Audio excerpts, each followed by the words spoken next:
J'ai une gêne un peu dans le... C'est où? Ah ouais, là, j'arrive pas à me débarrasser de ma douleur dans le tibia là. Ah ouais, mais tu es allé voir un médecin pour ça? Ouais, il m'a dit que c'était une périostite et du coup j'ai eu une ordonnance pour aller chez le kiné. Le patient présente un syndrome très répandu de nos jours chez tout type de coureur, qu'il soit débutant ou expert.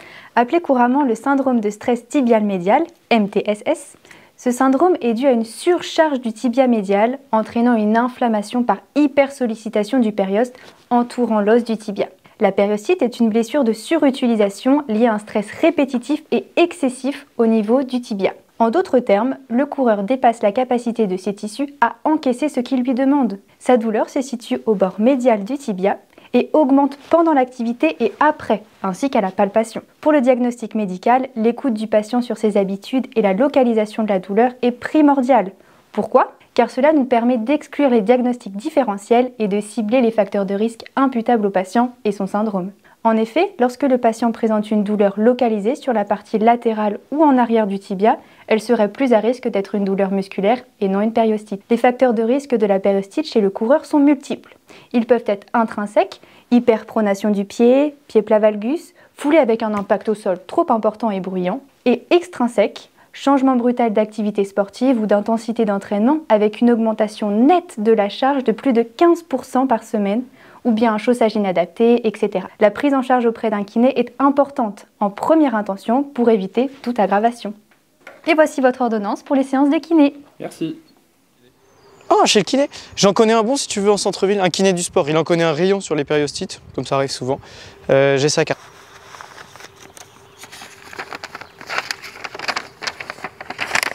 Pratique. Non, non, non, c'est par là. Si je palpe ici, ça reproduit ta douleur? Oui. Aïe ouais, ça fait mal. Ça fait mal.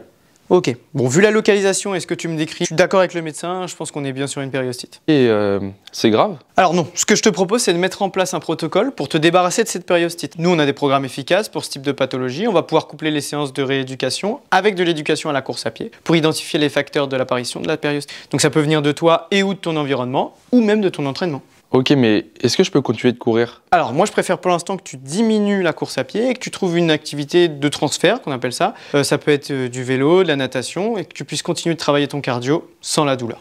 Oh, tu me rassures. J'avais peur de devoir arrêter complètement le sport. Et je vais faire quoi comme exercice pendant les séances au cabinet? Alors la rééducation elle comprend principalement des exercices de renforcement musculaire et des étirements. Allez, viens avec moi au plateau technique, je vais te montrer tout ça. Voici à présent 3 exercices que vous pouvez réaliser pour diminuer vos symptômes. Le premier est de venir masser la zone comme ceci. Pour cela, vous pouvez vous mettre assis au sol avec la jambe pliée. Ensuite, vous mettez votre main en crochet, puis vous massez le bord médial du tibia, en venant aussi entre la jonction du muscle et de l'os. Cela va diminuer les tensions et ainsi diminuer la douleur. Ensuite, on va passer au renforcement du mollet. Mais attention, celui-ci doit être fait graduellement.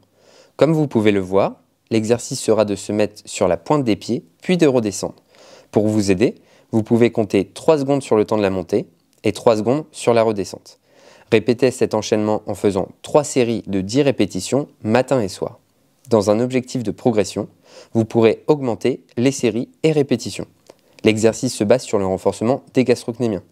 Puis, pour travailler l'autre muscle du mollet, le solaire, le même exercice peut être effectué en pliant le genou. Répétez cet enchaînement en faisant 3 séries de 10 répétitions matin et soir et pensez à la progression. Si le mouvement devient trop facile, vous pouvez le réaliser sur un step ou une marche d'escalier. Le talon dans le vide, vous réaliserez le mouvement que l'on peut voir ici en descendant et en montant le plus possible. Genou tendu pour les gastrocnémiens, puis genou fléchi pour le solaire. Pour finir, il est aussi important d'étirer les muscles. Comme vous pouvez le voir sur la vidéo, vous allez mettre votre pied proche du mur en position de fente avant et rapprocher le corps du mur. Le talon de la jambe arrière doit rester au sol. Vous devez sentir que ça tire dans le mollet. Vous pouvez le faire genou tendu pour cibler les gastrocnémiens et genou fléchi pour cibler le solaire. Vous tenez pendant 30 secondes puis relâchez. Répétez cela 3 fois.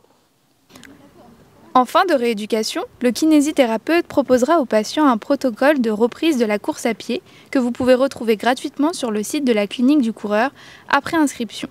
De plus, le kiné lui donnera des conseils sur sa technique de course tels que l'augmentation de la cadence des pas par minute, la diminution des bruits des pas et bien d'autres.